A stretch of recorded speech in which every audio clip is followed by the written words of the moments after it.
And say Amen. Now I want to give you another warning to everybody. Whom therefore God has joined together, let no one separate it. Let's all pray together once again. Let's all congregation stand on our feet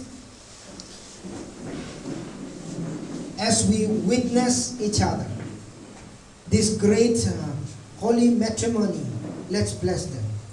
Father, in the name of Jesus, I bless them, Lord, that your grace may always attend them and your love would surround them and the Holy Spirit would keep them, Lord, throughout, and the love and the hope would always be their, Lord, their friend throughout the journey as they grow in love from now, from today, until your coming, Lord.